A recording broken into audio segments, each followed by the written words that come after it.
So, wir haben jetzt genügend, dank der großartigen Disziplin der Sprecher und Sprecherinnen, haben wir genügend Zeit für Diskussion. Und um Wortmeldung wird gebeten, Mikl. Das Gruppenzentrum. Ansonsten bin ich hier in Soartne-Schlatten zu Hause, südlich von St. Jakob in Rosenthal, St. Jakobo Rojo, meine Heimatgemeinde und mein Herz. Ich hätte sehr viele Fragen zu der Frage der Jenischen. Ich hatte kurz die Gelegenheit vorher mit der Repräsentantin zu sprechen und werde hoffentlich noch des Öfteren dazu die Möglichkeit haben. Auch in Bezug auf Südtirol hätte ich einige Fragen und was wir davon lernen können, ist sehr viel und es ist eine bewundernswerte Hartnäckigkeit, die euch auszeichnet. Und ich hoffe, dass wir Kärntner Slawenen das auch unter Beweis stellen, unsere Hartnäckigkeit zu überleben zu wollen. Auch mehrere Fragen zur OGM-Studie stellen sich mich. Ich habe sie gelesen. Ich werde nur eine konkrete Frage stellen, dass ich das die anderen Damen und Herren auch zu Wort kommen lassen, die auch ähnlich viele Fragen haben wie ich wahrscheinlich. Also deshalb werde ich mich sehr kurz halten in meiner Frage, die ich ganz speziell zur Frage der OGM-Studie auch in Slowenisch stellen werde.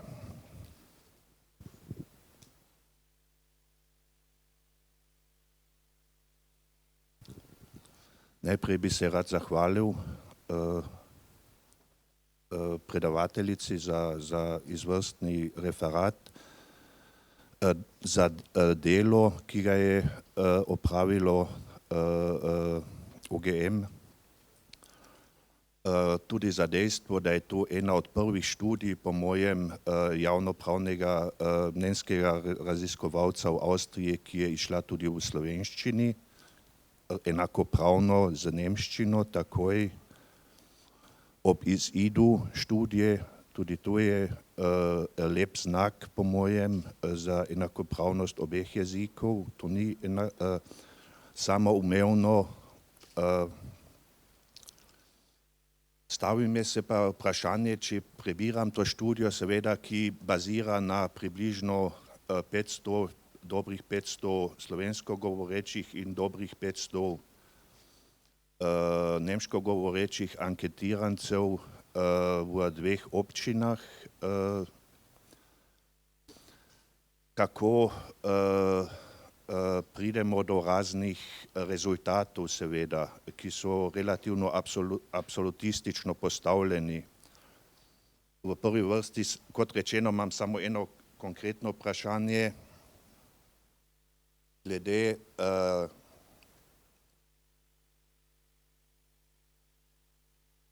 glede legitimnosti zastopanja in konkretno glede javnopravnega zastopstva. To je čisto na koncu pri organiziranosti, da je treba upoštevati, da je izvedba volitev problematična, da se ljudje skrbijo zaradi volilnega imenika. Je približno tako, če to citiram, ta odstavek. To je po mojem precej absolutistična izjava, ne, ki bi mene zdaj konkretno vprašanje zanimalo, koliko od teh anketirancev je to skrb izrazilo, da se bojijo enega takšnega volilnega imenika. A je to bilo 10% od teh 500 slovensko govorečih, nemško govoreči se verjetno ne bojo bali tega imenika. Koliko od slovensko govorečih anketirancev in anketirank je odgovorilo s to bojaznijo? Je bil, kakšen je ta delež, da je to tako absolutistično tukaj lahko izpostavljeno, mora biti najbrž delež visok. Hvala lepa. Danke herzlich. Ich möchte nur noch zur Ergänzung sagen, die Studie ist öffentlich einsichtlich. Man kann sie im Internet herunterladen. Ja, ich habe 2 Fragen. Die eine ist an die Frau Schleich, das ist die kürzere Frage. Sprachen sind mein Steckenpferd. Und da ist das Interesse, also wenn die Jenischen sprechen, werde ich nichts verstehen, das heißt, der Wortschatz ist ein ganz anderer. Wie schaut es da mit der Grammatik aus? Welche Ähnlichkeiten gibt es zu welchen Sprachen in Europa? Ist es indogermanischen Ursprungs? Welche Unterschiede gibt es? Wie viele Fälle? Also ganz kurz ist es so, dass das Jenische keine eigenständige Grammatik hat. Funktioniert das? Die Basis des Jenischen ist immer die Sprache vor Ort. Das heißt, Kärntner Jenische haben den Kärntner Dialekt aus ihrer Gegend als Basis und legen darüber die jenische Sprache so. Also das ganz grob beschrieben geht es sehr um einen Wortschatz. Die Linguistik bezieht sich immer wieder darauf, dass es eine eigenständige Grammatik braucht, um eine eigenständige Sprache zu sein, was aber irgendwie völlig absurd ist, weil wenn ich, keine Ahnung, Italienisch und Spanisch miteinander vergleiche, könnte ich auch sagen, die sind geschwisterlich so nah, dass sie eigentlich zusammengehören. Man könnte auch Ex-Jugoslawien betrachten. In Ex-Jugoslawien gab es die Sprache Serbo-Kroatisch, die gibt es heute nicht mehr. Es gibt Serbisch und es gibt Kroatisch. Und aus dieser Kriegsgeschichte heraus ist nachvollziehbar, warum die Kroaten nicht Serbisch sprechen wollen. Also das heißt, es gibt ganz viele Faktoren, die sozusagen eine Sprache als eigenständige Sprache hervorheben müssen oder wollen.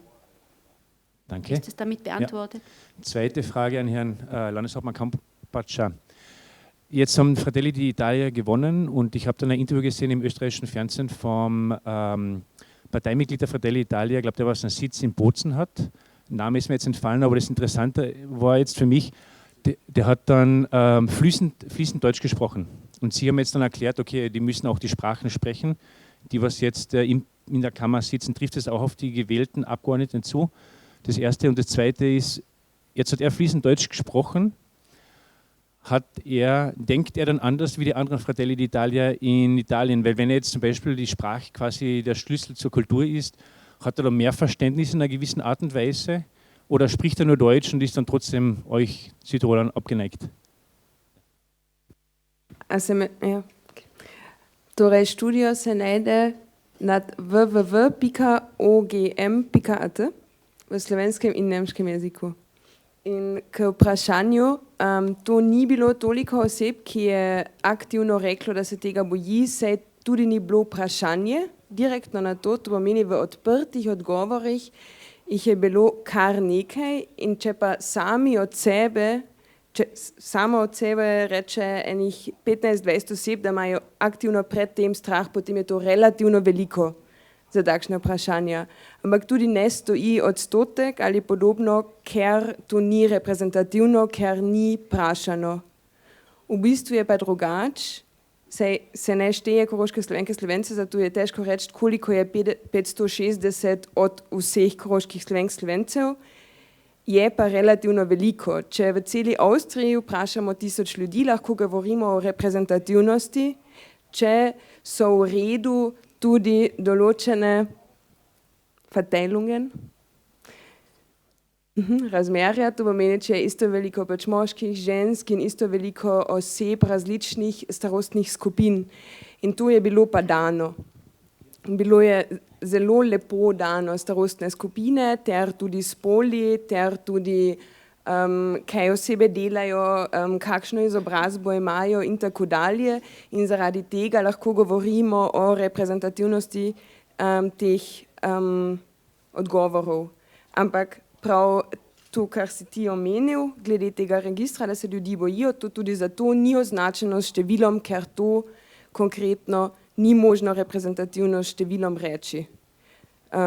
Bilo je tudi v intervjujih, v bolj dolgih intervjujih omenjeno, da bi ne bile volitve, bilo je pa tudi omenjeno, da ne smejo biti. In tukaj je bilo razmerje 50-50 odstotkov, pač ravno polovica, kdo je tega mnenja. In tudi pri odprtih... ne 13 je bilo vprašanih najprej in nato pa še enkrat 10. Ja.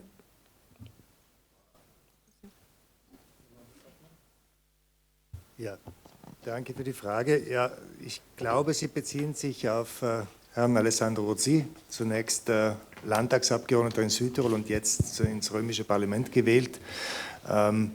Und hier gab es dann nach der Wahl eine kleine Polemik, der auch zugrunde liegt, eine nicht korrekte Wiedergabe einer Aussage von mir. Ich habe nämlich gesagt, dass den Vertretungsanspruch für Südtirol nur jene erheben können, die auch in Südtirol gewählt sind. Und zwar unabhängig natürlich von der Sprachgruppe, der sie angehören. Und zu dieser Aussage stehe ich, ja, denn ich bin von Südtirolern und Südtirolern gewählt worden, aller Sprachgruppen. Ja, das passt, aber ich habe einen Vertretungsanspruch. Ich bin dann zitiert worden damit, über Südtirol dürfen nur jene reden, die in Südtirol gewählt worden sind. Das ist eine andere Aussage. Natürlich wird das ganze Parlament über Südtirol reden, wenn eine Südtiroler Angelegenheit behandelt wird. Und das ist auch recht und gut so. Ja, also der Vertretungsanspruch war der Gegenstand. Aber jetzt zur konkreten Frage. Ich glaube, das ist durch die Medien auch gegangen, diese Aussage dann. Herr Rozzi war Landtagsabgeordneter, war Zeit seines Lebens verschiedenen Parteien angehörig, hat das Hemd sehr oft gewechselt, aber sie waren immer nationalistisch bzw. zentralistisch ausgerichtet, die Gruppierungen, denen er angehört hat. Und ich denke, seine persönliche Sprachkenntnis tut dem keinen Abbruch. Das ändert an der politischen Haltung wenig, ob jemand die Sprache beherrscht oder nicht. Es ist auch jetzt ganz offensichtlich, dass auch Frau Meloni in Bezug auf Südtirol-Fragen von Herrn Rozzi beraten worden ist und beraten wird. Es wird nämlich stets bekundet, dass man eigentlich autonomiefreundlich sei. Und da gab es ja die Veröffentlichung sogar einer Form eines offenen Briefes von Frau Meloni in der Südtiroler Tageszeitung Dolomiten, nämlich nebenbei unkommentiert. Für mich ein mittlerer Skandal, das muss ich dazu sagen. Und das sage ich hier öffentlich dazu. Sehr prominent dargestellt. Und man hat damit wohl auch versucht, die Autonomiefreundlichkeit Melonis darzustellen. Meloni selbst hat das versucht. Ich habe die Vermutung, auch die Tageszeitung Dolomiten hat das versucht. Dort spricht man aber von einer Territorialautonomie. Und das genau ist das. Das hat Alessandro Rozzi im Landtag immer gemacht. Da ging es darum, Südtirols Autonomie als eine Form des Föderalismus und einer territorialen Autonomie darzustellen und abzuqualifizieren. Als Grundlage der Autonomie wird auch offensichtlich und wirklich ganz augenscheinlich immer nur die italienische Verfassung genannt in diesem Zusammenhang. Man brauche sich keine Sorgen machen, die Autonomie werde ja von der italienischen Verfassung geschützt. Es findet kein Bezug auf den Pariser Vertrag statt, auf die völkerrechtliche, auf die bilaterale Absicherung. Und das ist bewusst so gemacht. Nun hat diese Regierung fast eine Zweidrittelmehrheit im Parlament. Ja, wenn man dann davon ausgeht, Sie haben sie nicht ganz, aber sie sind relativ nahe dran gekommen, dass es nur eine Verfassungsgrundlage hätte, unsere Autonomie, dann würde ich mir doch bedeutend mehr Sorgen machen, als ich mir mache. Und deshalb an dieser Stelle auch, das ist mit Sicherheit eine zentralistisch ausgerichtete Regierung, die jetzt gebildet wird. Die Lega, die ein Element in dieser Regierungsmehrheit ist, wird zwar jetzt stärker noch als früher wieder mehr Föderalismus einfordern, aber dominierend bleibt doch Meloni, die eindeutig eine zentralistische und auch nationalistische Prägung hat. Wir werden dasselbe tun wie immer. Wir werden natürlich auf die Wahrung unserer Rechte pochen und werden auch gleichzeitig versuchen, auch die Autonomie weiterzuentwickeln. Wie viel mit einer solchen Regierung möglich ist, wird man sehen. Zurzeit scheint es so zu sein, dass Frau Meloni sehr daran gelegen ist, jetzt auch verbindliche Töne anzuschlagen. Gestern eine bemerkenswerte Aussage, man müsse die Energiekrise, die europäische Energiekrise auf jeden Fall europäisch lösen. Nationalstaatliche Alleingänge würden gar nichts nützen und nicht hilfreich sein. Wenn man schaut, was Meloni in den letzten 10 Jahren an Aussagen zu Europa gemacht hat, ist das bemerkenswert. Die Frage ist, wie viel jetzt Taktik ist und wie viel dann tatsächlich Inhalt ist, und das wird man sehen. Darf ich dazu 2 Bemerkungen machen?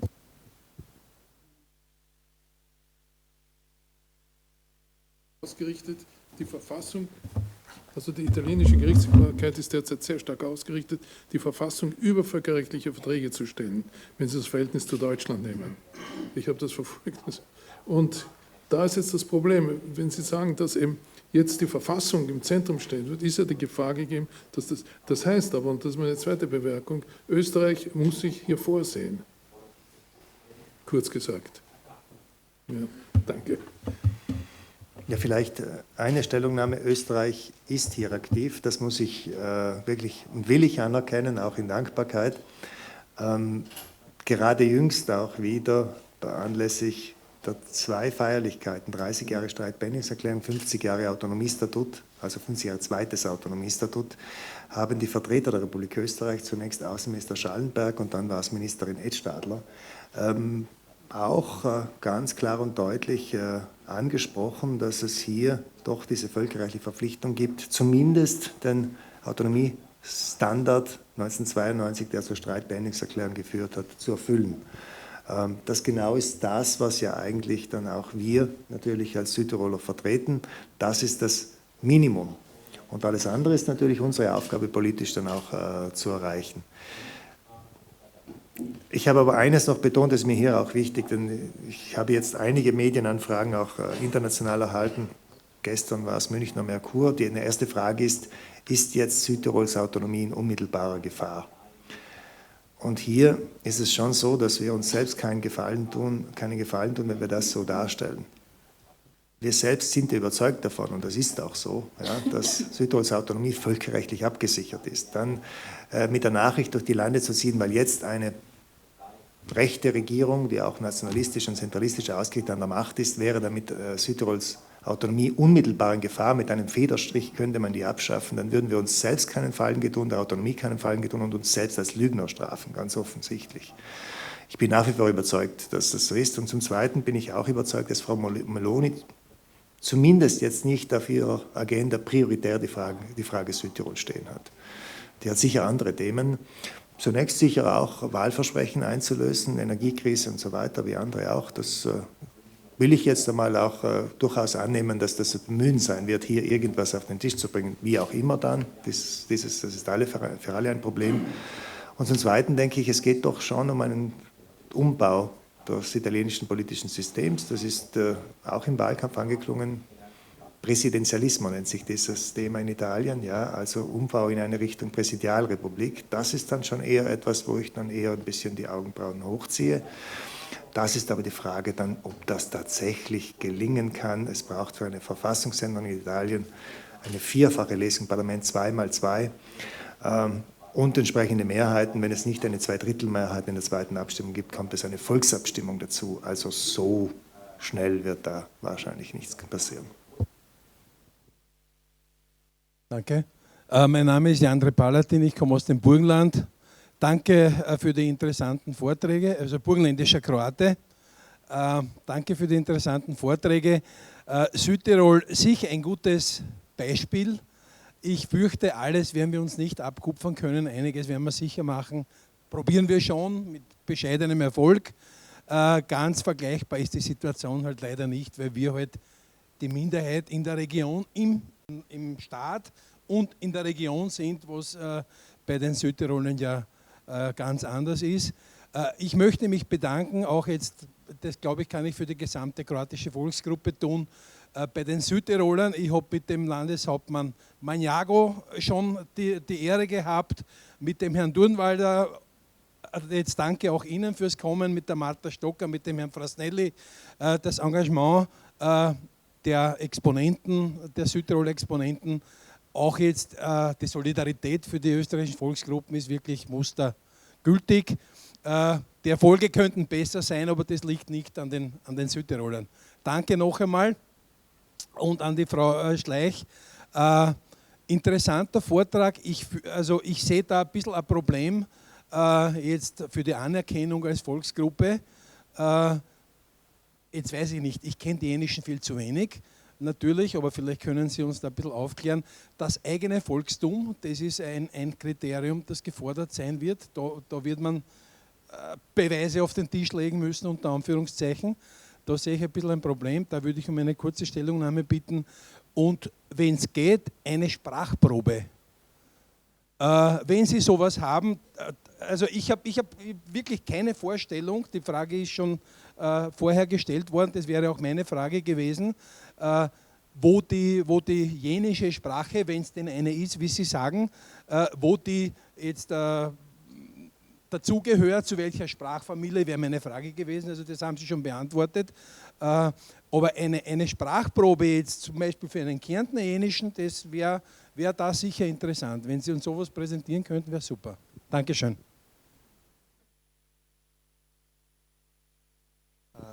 Ich bin Musiker und wollte auch die Sprachmelodie hören, aber ich wollte sie nicht als Schauspielerin oder Schauspieler in diese Rolle bringen, wo kann man es irgendwo im Netz hören. Ich denke mal, das war für uns einfacher, damit Sie jetzt nicht wie eine Zirkusclownin Jenisch sprechen müssen.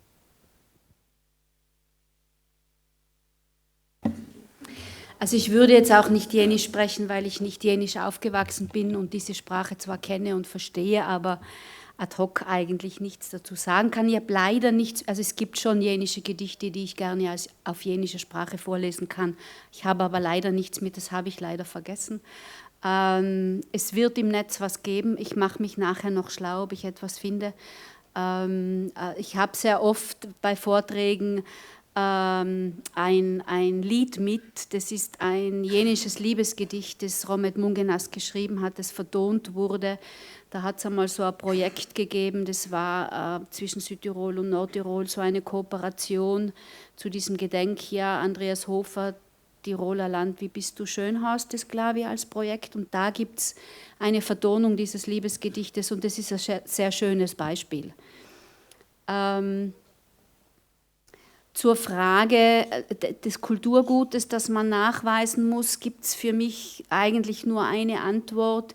Das heißt, für die Diskriminierung, für die Verfolgung, für all das hat es ja auch gereicht, die jenischen herauszufiltern. Und diese ständige Diskriminierung und Kriminalisierung hat aber dazu geführt, dass es sehr, sehr schwierig ist, Jenische aufzufordern, aufzustehen und zu sagen, ich bin Jenischer oder Jenische. Also es ist jetzt eine Bewegung wieder da. Es gibt junge Leute, die sagen, warum soll ich mich schämen? Aber es gibt so diese Elterngeneration, die jetzt, keine Ahnung, 70 in dem Alter ungefähr ist, die das einfach noch am eigenen Leib verspürt haben, was es heißt, jenisch zu sein. Und man darf in diesem Zusammenhang nicht vergessen, dass es ein sehr schwerwiegendes Familiengedächtnis gibt. Also diese Traumatisierungen, die wirken über Generationen. Aber es ist schwierig zu sagen, was ist dieses Kulturgut, und ich finde, da muss man auch das Volksgruppengesetz befragen, was ist das? Wenn es einen jenischen Staat gäbe und einen jenischen Volkstanz gäbe, dann wäre das relativ leicht nachzuweisen, aber meine Antwort ist da sehr oft, für die Verfolgung hat es gereicht, warum soll es für die Anerkennung jetzt nicht reichen? Ich fürchte, es wird für die Antwort, also eigenes Volkstum ist vorhanden, weil es für die Diskriminierung in der Vergangenheit noch dazu, jetzt nicht mehr, wenn man nicht präsent ist, das wird der Republik Österreich, fürchte ich, nicht reichen, wenn sie nicht einen starken Partner haben dabei. Dennoch probieren wir das und versuchen, diesen Kampf zu tun, und meine große Hoffnung ist schon der Europarat. Also ich denke, dass auf europäischer Ebene vielleicht mehr passiert, weil es viele Länder gibt, in denen die Jenischen dafür kämpfen. Ich darf nur zwischendurch eine Frage stellen. Wie ist es Ihnen gelungen, ins Regierungsprogramm zu kommen? Genau, also diese Erzählung ist, dass das von den Grünen rein reklamiert wurde, rein verhandelt wurde. Es wäre mehr gewesen, also es wäre eigentlich die Anerkennung der Jenischen gewesen. Auch andere Volksgruppen waren da in Diskussion. Der Kompromiss war dann die Prüfung der Anerkennung der Jenischen. Nante Olip, za Narodni svet koroških Slovencev, für den Rat der Kärntner Slowenen. Vorerst einmal, lieber Herr Landeshauptmann, herzlichen Dank, dass Sie heute da waren. Es ist immer wieder erfrischend, aus Südtiroler Sicht Best-Practice-Beispiele anderen Volksgruppen weiterzugeben. Es sind ja heute mehrere aus Österreich vertreten, Gott sei Dank. Und wir haben aus jahrzehntelanger Kooperation mit den Südtirolern auch für Kärnten sehr viel gelernt. Die Umsetzung dort ist meistens kappert. Da wird es wesentlich erfolgreicher. Aber ich hoffe, wir werden uns bessern. Auch aufgrund der OGM-Studie, die ich mir ein bisschen genauer, hoffentlich ein bisschen genauer angeschaut habe. Irritierend für mich ist der Auftraggeber, der Beirat für die slowenische Volksgruppe. Ich kann mich nicht erinnern, wann der Beirat beschlussfähig gewesen wäre, um Aufträge zu erteilen. Also zumindest im Prozedere der Erstellung dieser Studie war mangels Anwesenheit von Parteienvertretern eine Beschlussfähigkeit ohnehin nie gegeben. Und deshalb nehme ich auch die Resultate der Studie sehr ernst. Die Vertretung der Volksgruppe war es ja nie der Beirat, also es eignet sich nicht einmal als beratendes Gremium. Und da ist, glaube ich, Punkt 1, die Reform des Volksgruppengesetzes ist notwendiger denn je. Ein zweiter wesentlicher Bereich, der Bildungsbereich, der hier angesprochen worden ist, wenn ich die unzähligen Vorschläge, ich habe mal die Zeitdauer durchgezählt, der Novellen des Schulgesetzes in Österreich, die einhergegangen sind mit der Bildungsreform.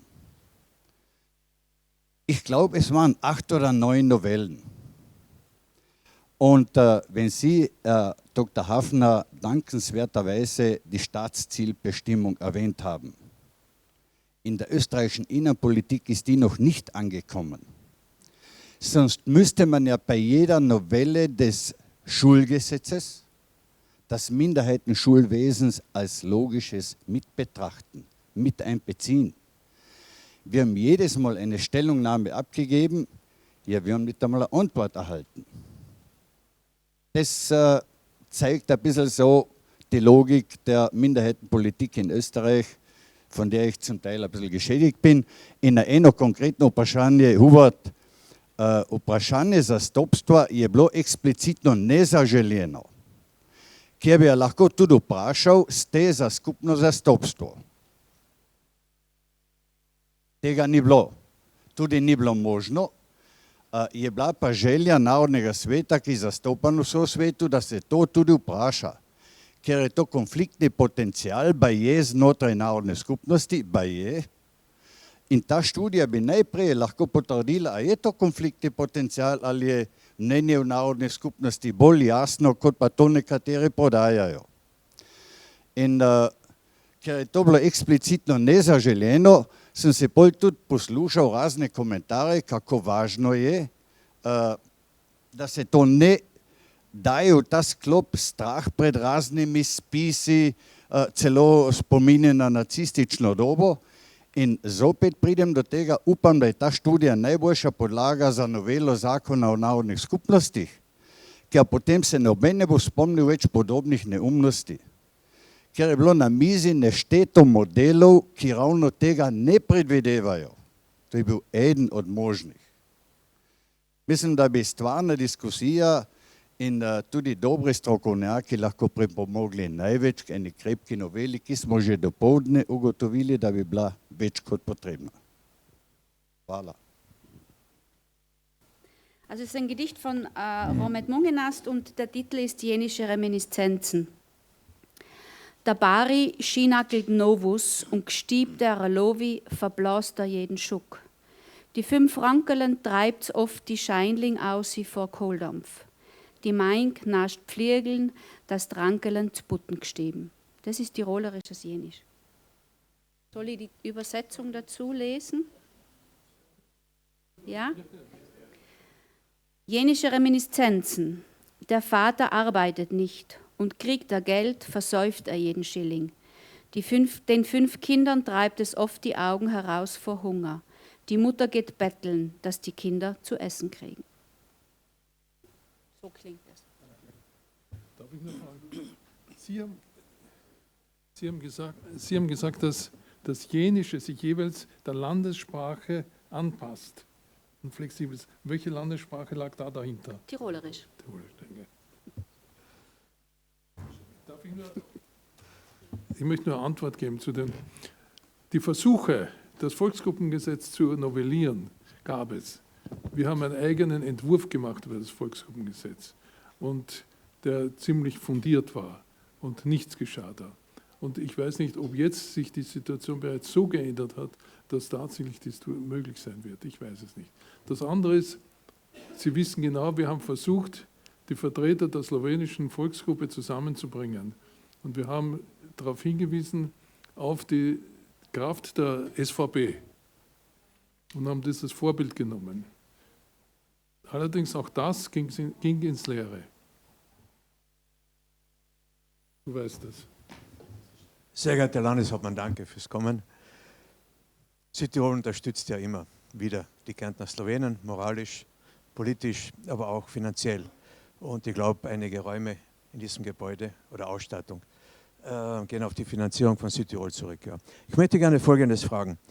Vor 11 Jahren haben wir einen Kompromiss unterzeichnet, Ortstafelkompromiss und so weiter. Da war auch eine Konsensgruppe involviert und auch der Kärntner Heimatdienst. 11 Jahre später, also jetzt vor kurzem, hat der frühere Obmann Feldner behauptet, dass in der Konsensgruppe der Heimatdienst die deutschsprachige Bevölkerungsgruppe vertreten hat und dafür eingetreten ist, dass die zusätzlichen Ortstafeln im vertretbaren Ausmaß kommen. Also so wenig wie möglich, nicht? In vertretbarem Ausmaß.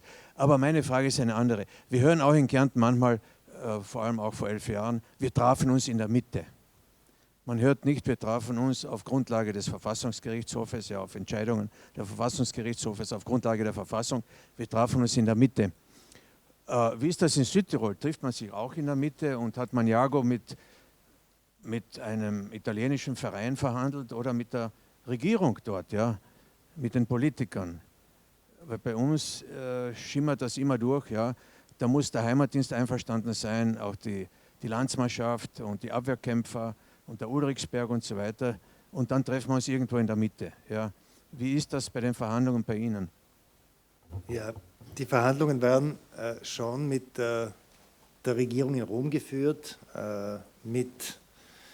mitunter direkt mit dem Ministerpräsidenten in der Regel, aber vorher auf anderen Ebenen. Wir haben ja, und das habe ich vorher leider, da muss ich ja wirklich Asche aufs Haupt sträuben, ein besonderes Wesenselement unserer Autonomie ist ja diese dynamische Anpassung. Und da ist das Instrument der Durchführungsbestimmung zum Autonomiestatut mit der Paritätischen Kommission, die in ihrer Ausprägung 12er Kommission, wenn es die Bestimmung betrifft, die in beiden autonomen Ländern bzw. in der Region Trentino-Südtirol zur Anwendung kommen, also Trentino und Südtirol, da sind das diese 12er, 6 und 6, 6 Staatsvertreter, 6, beziehungsweise 6er Kommission, wenn es nur Südtirol betrifft, das sind vor allem jene Fragen, die nur für Südtirol, also Regelungen in Südtirol betreffen, das sind vor allem dann die Volksgruppenschutz, also die Minderheitenschutzinstrumente, die ja nur in Südtirol zum Tragen kommen.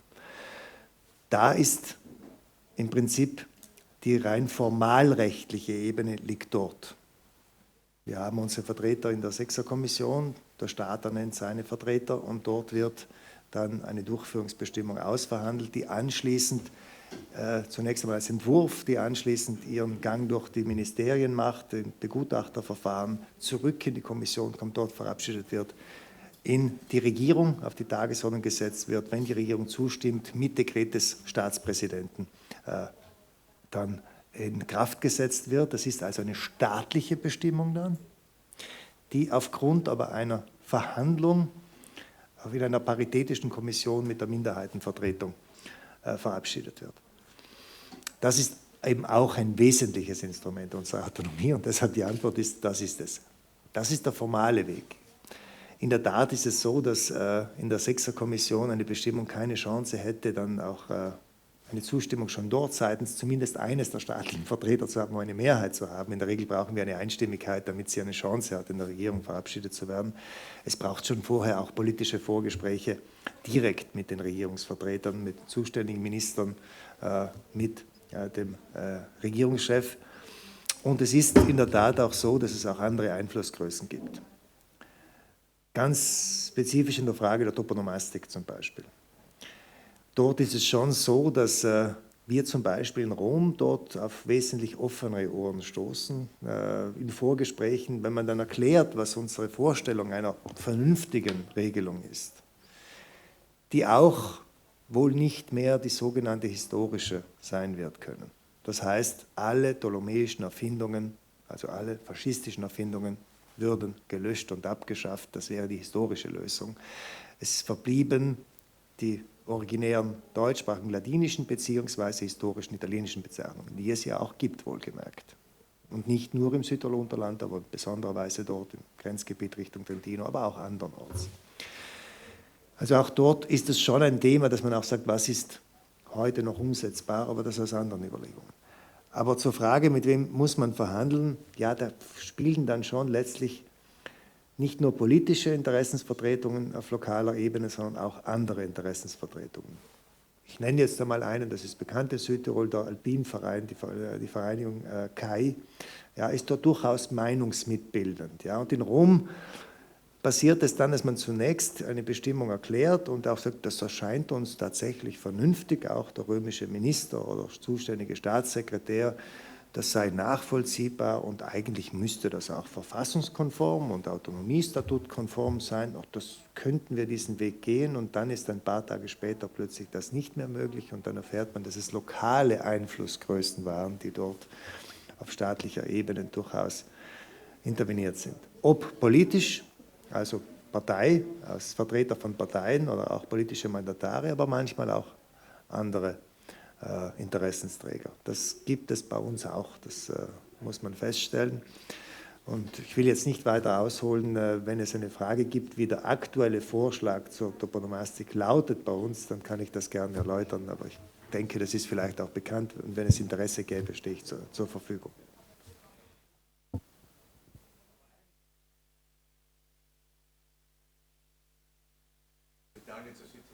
Steht schön, Fiume Drava. Drava ist slowenisch. Ja, in Italien heißt Drava.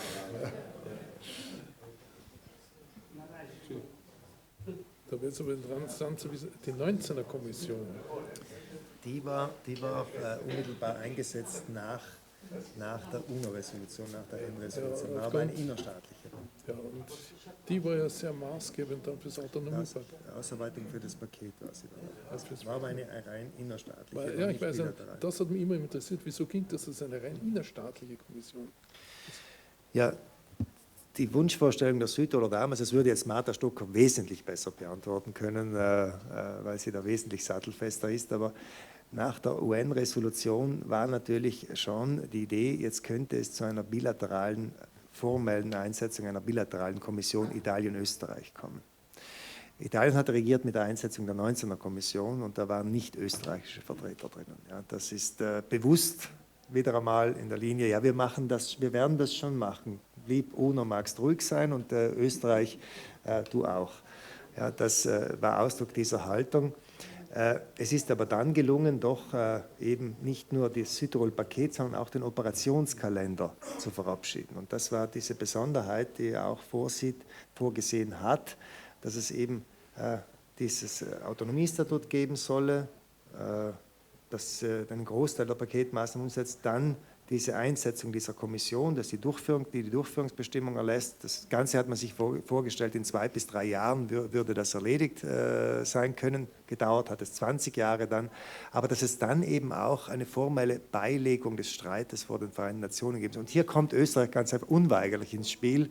Und das hat dieser Operationskalender auch geschafft, dass da diese Haltung Italiens, das hätte jetzt wieder nichts mit Österreich zu tun. Das machen wir schon innerstaatlich aus. Das hat dann nicht mehr funktionieren können, auch dank dieser Planung, wie das Ganze letztlich umgesetzt wird, implementiert wird.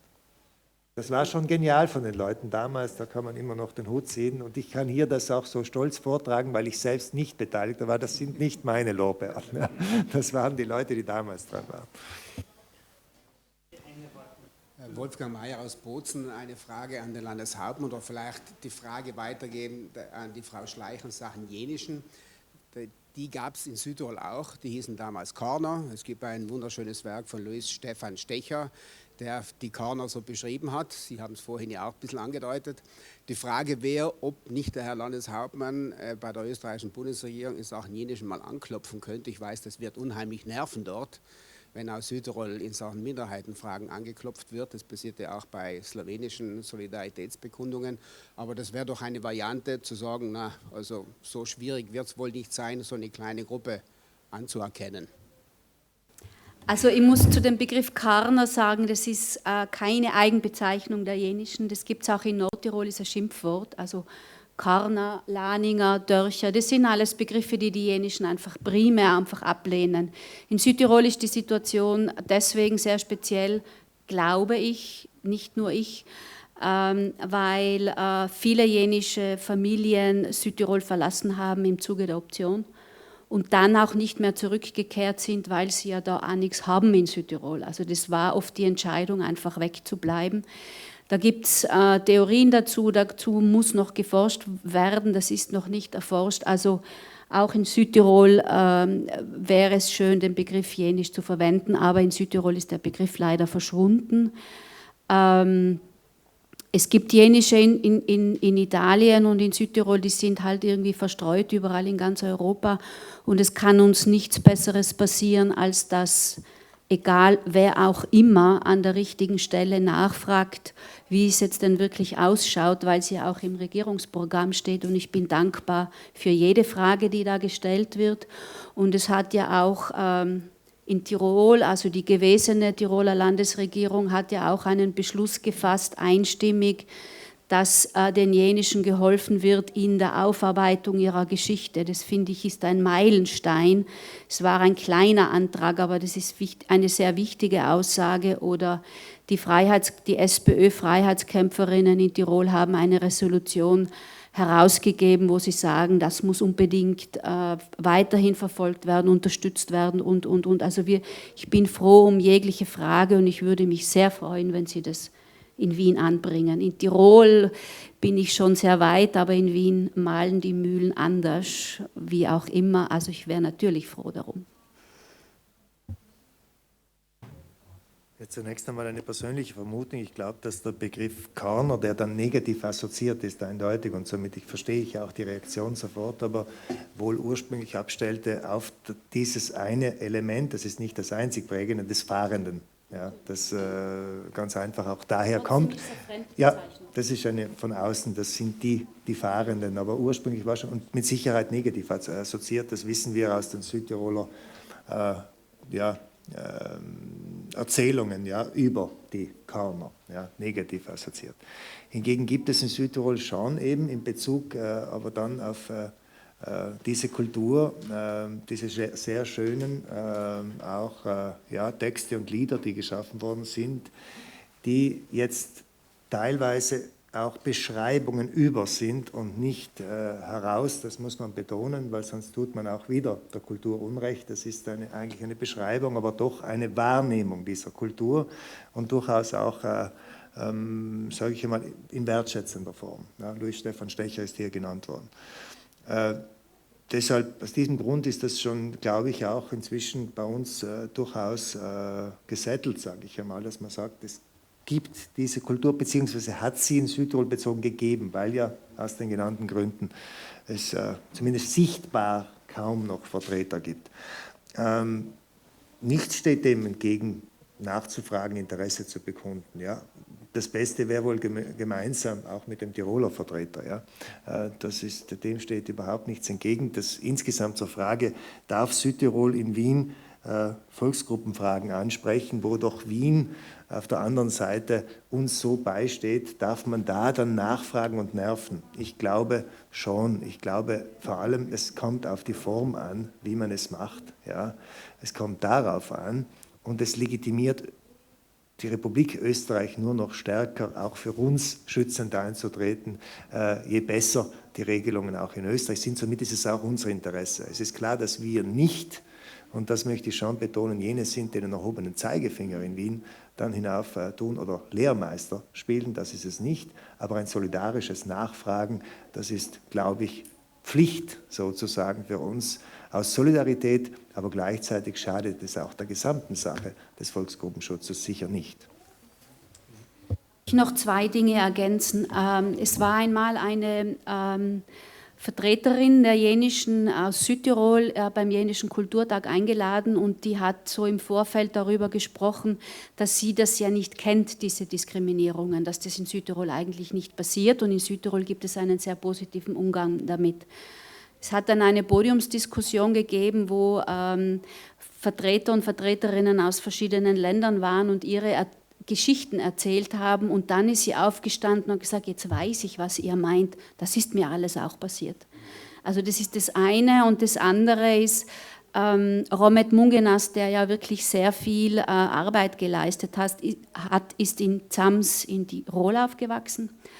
Der ehemalige Tiroler Landeshauptmann Günter Platter kommt aus dieser Gegend und der hat Romet Mungenas gekannt und das öffnet Türen. Das ist so. Genau. Mein Name ist, ich sage hier einmal Huber und ich wollte nur mal sagen, es ist eigentlich nicht wesentlich, in welcher Sprache gesprochen wird, sondern was ich mit dieser Sprache transportiere. Punkt 1 und Punkt 2 finde ich, ist die Südtiroler Minderheit mit der slowenischen nicht ganz vergleichbar von der Historie her. Aber es hat mich sehr gefreut, Herrn Landeshauptmann Kompatscher heute einmal gesehen und gehört zu haben.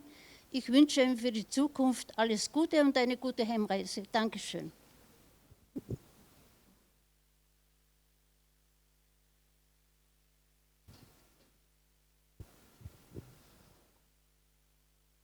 Dobar večer, dragi Slovenci, Koroške, slovenski.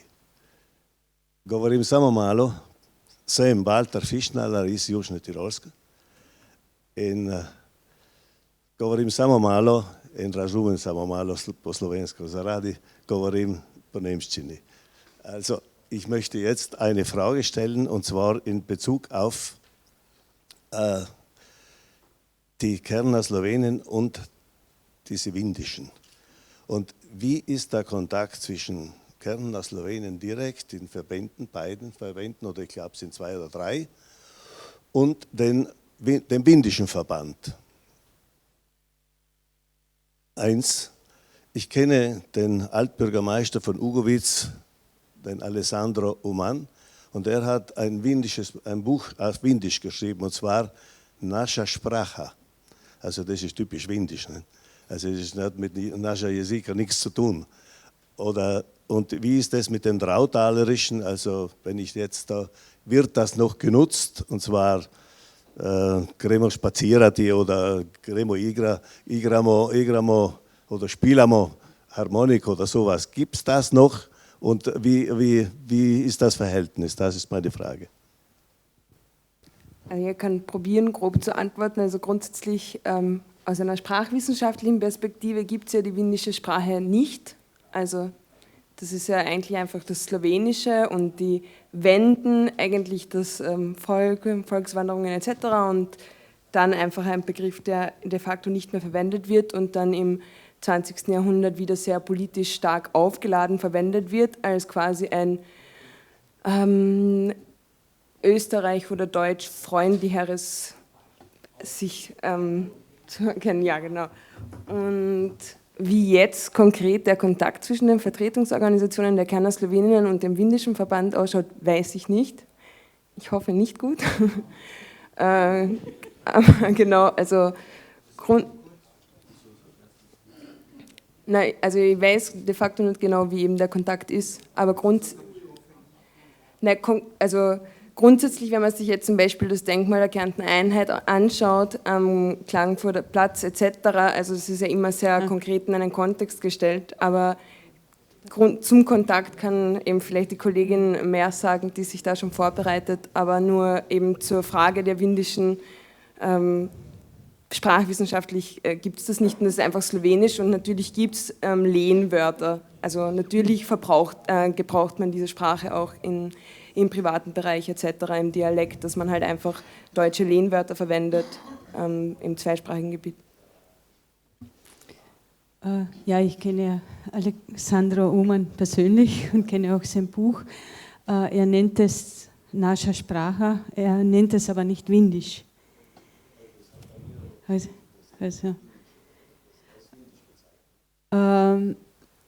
Er hat sich aber dann andererseits auch wieder von dem distanziert, als Obmann eines slowenischen Kulturvereines, das weiß ich. Es gibt im Geldtal einen windischen Verein, wo der Obmann aus dem Geldtal ist. Ich weiß nicht, ob der noch jetzt aktiv ist. Dann gibt es im Geldtal eine Gruppe, die das Windische wieder entdeckt, und zwar im Gegensatz eben zur Standardsprache. Sie konzentrieren sich jetzt auf den Geldtaler Dialekt.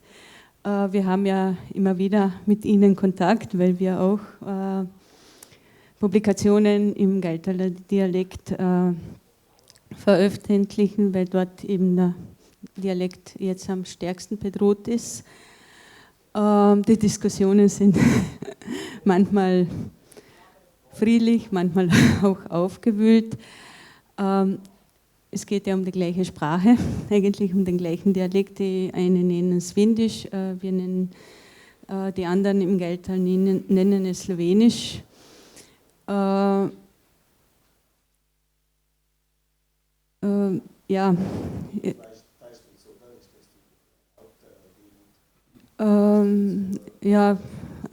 Also bis Eck hinauf. Also es gibt verschiedene Bemühungen. Jetzt ist die Frage, wie man hier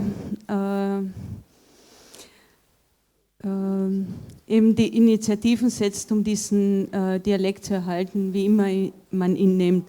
Was für mich entscheidend ist, also ich akzeptiere es, wenn das jemand Windisch nennt, problematisch wird es, wenn man aggressiv dann gegen die Slowenen vorgeht. Also da verwehren wir uns immer dagegen. Und das gibt es manchmal eben bei den Diskussionen, dass da dass vieles hochkommt und dass man dass allein das Wort Slowenisch sehr viel dann aufwirft an Fragen und Emotionen. Voilà. Ich würde gern kurz auch was zu dem Windischen sagen. Ich glaube, das ist ganz ähnlich wie vorher das mit dem Begriff der Jenischen aus der Südtiroler Gegend. Es wirft halt der Begriff Windische, da reagieren, ich sage jetzt einmal, wir bekennenden Kärntner SlowenInnen relativ schnell sehr emotional. Aber ich habe auch also weil es halt auch eher negativ verwendet wird, aber ich habe persönlich die Erfahrung gemacht, wenn man es dann einfach mal erklärt, dass das, was für viele so das Windische ist, weil es klingt ja so, ist ja meistens einfach nur unser Dialekt. Wir sagen halt slowenischer Dialekt und jene, die sich halt distanzieren von der Volksgruppe, nennen es halt nach wie vor das Windische. Und zu dem Verein, also ich war bei einer Diskussionsrunde dabei und zum Thema Verein der Kärntner Windischen, dort ist eher ein Bezug wirklich zu den Abwehrkämpfern und Co.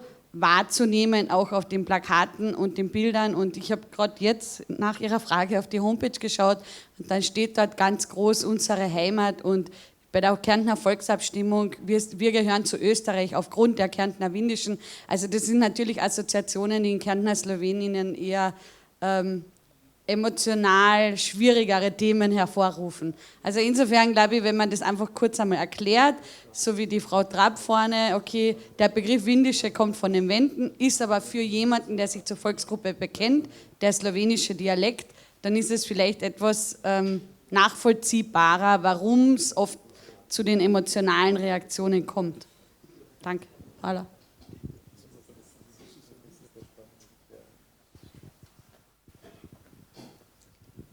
Ja, das passt jetzt ganz gut drauf. Ich glaube, es ist immer wesentlich, wie ein Begriff verwendet wurde. In meiner Familie wurde das Wort Windisch immer wertneutral verwendet. Ich habe gedacht, Windisch ist slowenischer Dialekt. Ich habe in Graz in einer Wohngemeinschaft gelebt mit einer Kärntner Slowenin und habe halt dann und wann das Wort Windisch fallen lassen. Und immer ist sie wie von der Tarantel gestochen hochgefahren. Dann sage ich, was habe ich denn jetzt falsch gesagt? Er sagt, ich sage nicht das schöne Wort, sag nicht das schöne. Sag ich, was? Er sagt, sie windisch. Dann sage ich, ja, das ist ja ganz neutral. Sagt sie, nein, ich habe das immer als Schimpfwort erlebt. Und das ist, nein, ich sage es, für jemanden anderen, der so erlebt hat, war es als Schimpfwort. Ich habe es nicht als Schimpfwort erlebt und ich habe dazugelernt. Seitdem verwende ich, wenn ich mit Kärntner Slowenen rede, das Wort Windisch nicht mehr. Weil ich weiß, die meisten haben es als Schimpfwort erlebt. Aber das ist ganz wichtig, wie man selbst das erlebt hat. Ja. Ja, es hat schon da sind wir podčrtati, da v mojem otroštvu je pač to bilo, da smo zaničevani bili in to je dan danes za me nečem reči. Slovensko govoriš, imaš italijanizme notri, imaš germanizme notri, lepo slovensko govorim in tudi po domače govorim, ampak ta beseda ne vzamem v uste, to je psovka, ker cel življenje sem slišala v hund. No. Hvala.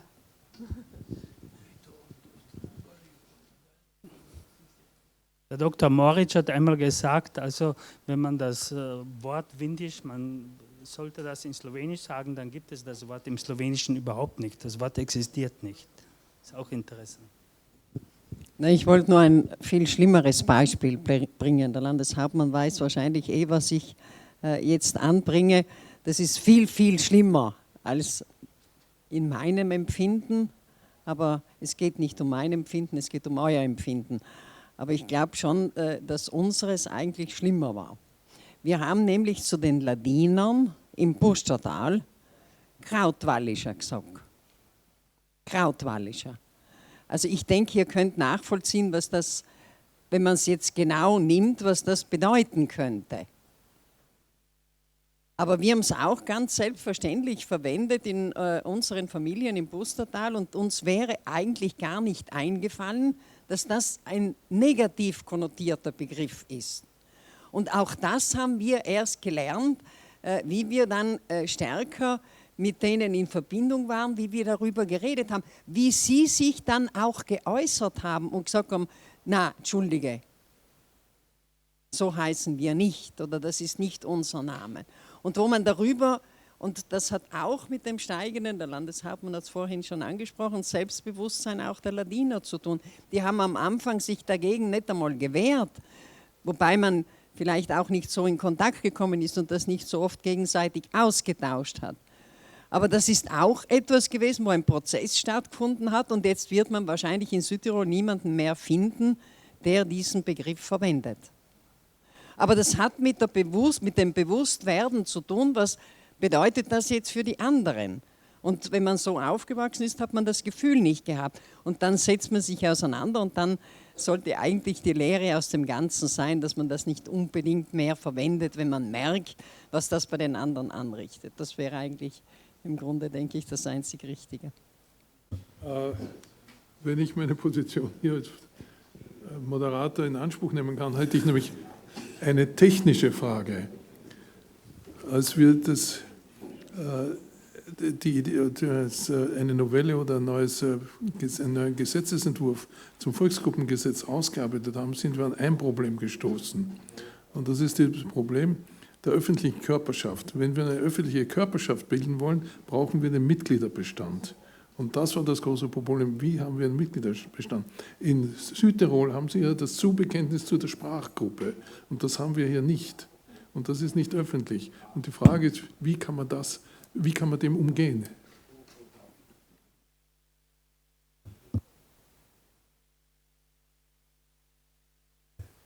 Ja, das kann ich wahrscheinlich jetzt nicht dazu beitragen, wie man das in Kärnten lösen kann und für die Kärntner Slowenen lösen kann.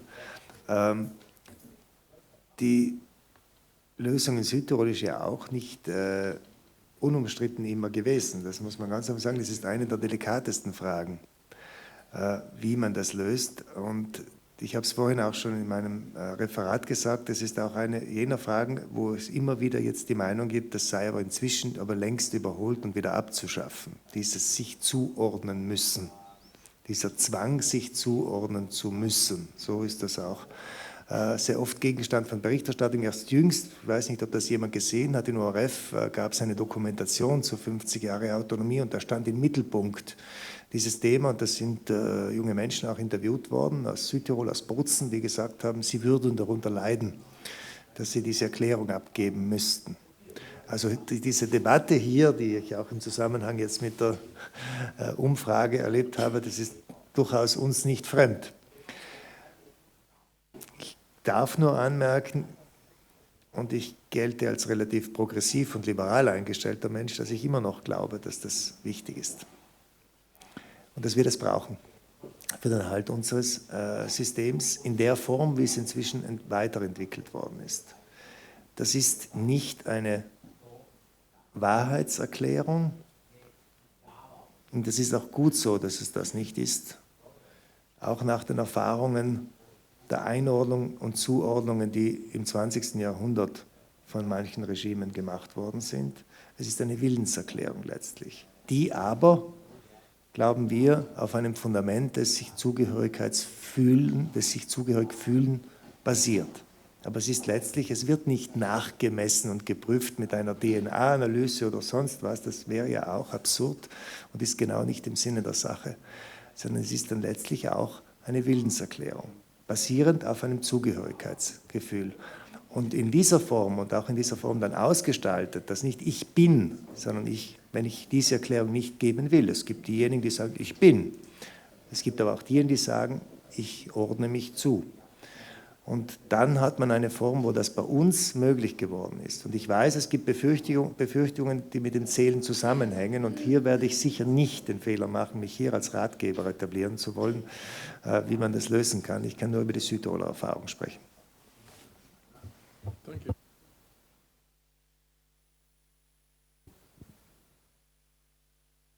Ich hätte eine Frage zu dieser Sprachgruppenzugehörigkeitserklärung. Okay, jetzt entscheidet man sich, aber welche Folgen hat das Ganze? Jetzt kenne ich mich mit dem Südtiroler Konzept nicht so gut aus. Ist es jetzt rein für die Erhebung, um festzuhalten, wie viele Personen sich welcher Gruppe zugehörig fühlen, oder beeinflusst das dann die Schulwahl etc.? Weil natürlich, da habe ich auch gewisse Sachen gehört und meine Reaktion war, oh mein Gott, man muss sich entscheiden, oh mein Gott. So, deswegen meine Frage, was für Folgen hat das? Ja, ich hätte das erklären sollen vielleicht. Ich habe ein bisschen zu viel vorausgesetzt. Das ist auch wirklich typisch südtirolerisch. In unserer Nabelschau glauben wir, die ganze Welt weiß Bescheid. Es gibt beides. Es ist im Prinzip eine anonyme Erhebung anlässlich der Volkszählung, die gemacht wird. Und da geht es darum, einmal statistisch zu erheben, wie groß sind die Bevölkerungsanteile, um dann festzulegen, wie groß ist der jeweilige Anspruch bei den Stellen im öffentlichen Dienst beispielsweise oder auch bei Zusammensetzung von Gremien, Kommissionen und so weiter. Das ist aufgrund dieser Zählung, und das ist eine anonyme Erklärung, das hat für mich persönlich nur unmittelbare Auswirkungen, dass dann diese Regeln gelten bei der Zuordnung. Ich gebe aber auch diese Erklärung dann auch ab, nicht öffentlich, für den Fall, dass ich selbst dieses System in Anspruch nehmen will. Denn da muss ich ja dann sagen, wenn er sagt, diese Stelle ist den deutschsprachigen oder Gruppe vorbehalten, dann muss ich ja das herausziehen können, ich habe mich so erklärt, ich bin das. Ja, das ist im Prinzip jetzt vereinfacht dargestellt, das System.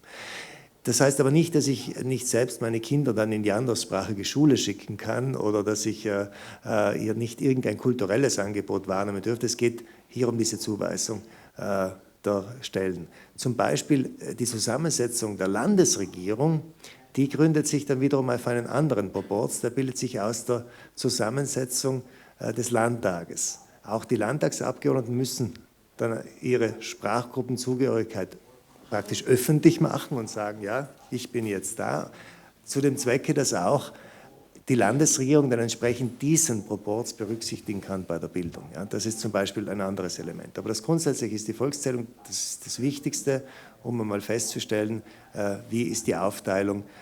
Das hat übrigens auch zu tun mit der Zuteilung, mit der Absicherung der Zuteilung auch von Finanzmitteln im Haushalt. für bestimmte Bereiche, Wohnbau zum Beispiel. Das war ja damals der große Anlass dann auch zu diesem Los von, das war der Tropfen, der das fast zum Überlaufen gebracht hat, das zum Los von Trient geführt hat, weil damals es auch darum ging, dass diese Mittel eigentlich nur ausschließlich italienischsprachigen Familien, die halt eine Wohnung gebraucht haben, am Ende zur Verfügung standen. Und da hat man auch diese Mechanismen dann deshalb auch bewusst in die Paketmaßnahmen hineingenommen und somit ins Autonomiestatut geschrieben als Prinzip und dieses Instrument entwickelt.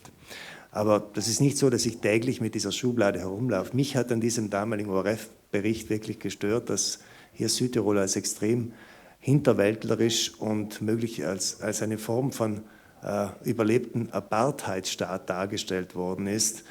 Denn ich glaube, dass im täglichen Leben der Menschen, auch der Jugend und so weiter, ein paar Kinder habe ich ja auch mit meiner Frau zusammen und sehr viele Kontakte, tatsächlich nicht diese Rolle spielt. Ja. Es ist wichtig, dass man diese Erklärung abgibt, weil wir sagen, es ist wichtig, damit unser System funktioniert. Aber dann, für die allermeisten Menschen bleibt die eigentlich dann für immer in der Schublade oder im Geheimfach, wie man es nennen will, weil sie damit überhaupt nicht mehr in Berührung kommen.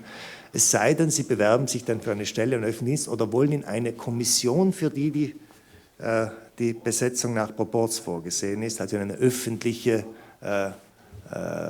Einrichtung oder Beratungsfunktion hat.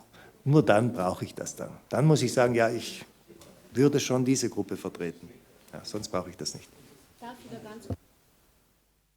Jetzt sprachwissenschaftlich gesehen ist Südtirol für mich einfach wunderbar ein Beispiel dafür, wie Mehrsprachigkeit gut gelebt wird. Ich bewege mich in Südtirol und ich werde Italienisch und Deutsch angesprochen und ich finde das immer toll, weil alle Sprachen kennen und können. Sie sind ein lebendes Beispiel dafür, wenn Sie sich treffen mit dem Nordtiroler Landeshauptmann und mit dem aus dem Trentino, da gibt es ja auch ein öffentliches Treffen, sind Sie immer der Dolmetscher für beide und Sie sprechen mit einer absoluten Leichtigkeit beide Sprachen und ich finde das wunderbar. Deswegen aus sprachwissenschaftlicher Sicht habe ich nicht verstanden, warum man sich nicht zu 3 Sprachen bekennen kann, was da der große Motor, historisch verstehe ich das natürlich, woher das kommt, aber aus sprachwissenschaftlicher Sicht wäre es eigentlich für mich logischer zu sagen, jeder soll sich zu so vielen Sprachen bekennen, wie er auch lebt und spricht, weil Ladinisch, ich weiß nicht, ob man sich zu Ladinisch auch bekennen kann, die müssen ja Deutsch oder Italienisch können, weil sonst können sie sich ja nur in ihren Dörfern oder Orten bewegen. Also aus dieser sprachwissenschaftlichen Sicht habe ich das nicht ganz verstanden, warum das nicht mit berücksichtigt ist. Wenn ich darf, die Antwort kann ganz kurz sein. Es geht nicht um die Sprachkenntnis, die erhoben wird, sondern das ist eine andere Ebene, die muss man auch nachweisen, damit man im öffentlichen Dienst damit gewährleistet wird, dass im Verkehr mit den Ämtern jeder dann und jede ihre Muttersprache verwenden kann oder eben die Hauptsprache, um es nicht Mutter- oder Vatersprache zu nennen. Hier geht es um die Volksgruppen. Zu welcher Volksgruppe erkläre ich mich zugehörig? Zu den Deutschsprachigen, zu den Ladinischsprachigen, zu den Italienischsprachigen? Oder ordne ich mich zu statistischen Zwecken, ich will das jetzt bewusst so noch herunterholen, gegebenenfalls zu, wenn ich nicht diese Primärzuordnung machen kann, weil ich sage, ich passe da nicht rein. Und das akzeptiert das System, diese Entwicklung hat das System durchgemacht, zu Recht, ja, weil man gesagt hat, das müssen wir respektieren, dass jemand auch sagt, ich will da nicht mich. Dann bitte hilf uns und mach eine Zuordnung, denn wir können ja nicht dann irgendwo 3/4 und 1/4 und so weiter. Es geht aber nicht um die Sprache. Die Sprache geht es dann auf der anderen Ebene, hier geht es um die Volksgruppen. Weil der Ausgang war die Diskriminierung der Volksgruppen. Es ging darum, das zu überwinden. Ja. Es hat im öffentlichen Dienst keinen Zugang für Deutschsprachige gegeben und für Ladiner.